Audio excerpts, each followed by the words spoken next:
Il était le dernier verrou militaire avant Bukavu. Après avoir pris Katana dans la matinée, le M23 s'est emparé de l'aéroport de la localité de Kavumu, situé à une trentaine de kilomètres de la capitale provinciale. Sa prise se serait faite sans résistance. Des images publiées sur les réseaux sociaux et localisées à Kavumu laissent toutefois entendre des coups de feu. Le M23 a ensuite continué son avancée et est entré à Bukavu. Sur ces images amateurs, ces soldats sont filmés arrivant sur la place du 24, la place principale de la cité. Site stratégique, Bukavu est déjà tombé aux mains de soldats dissidents de l'armée congolaise en 2004. Sa prise donnerait au M23 le contrôle total du lac Kivu. Dans la ville ce matin, les habitants semblaient avoir anticipé leur arrivée. Les rideaux des boutiques sont restés baissés, les véhicules ont été chargés, prêts à partir.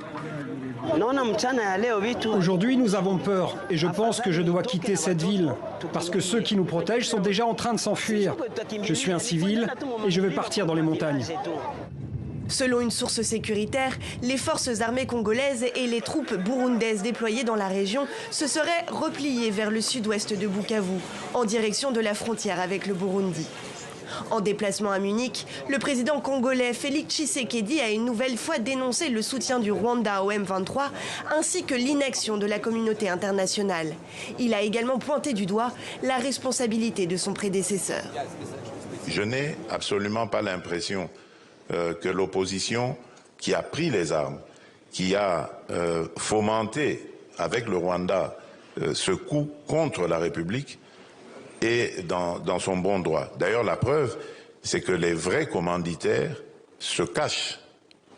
Et le vrai commanditaire de cette opposition, c'est mon prédécesseur, c'est Joseph Kabila. Mais il ne l'avoue pas, il n'assume pas ses actions. Après avoir pris fin janvier le contrôle de Goma, le M23 et les troupes rwandaises continuent leur avancée dans le sud Kivu. Selon l'ONU, les violences de ces dernières semaines ont fait près de 3000 morts et des centaines de milliers de déplacés. L'organisation s'inquiète de la situation humanitaire dans la région. Une partie de Goma est en effet toujours privée d'eau potable, faisant craindre une épidémie de choléra.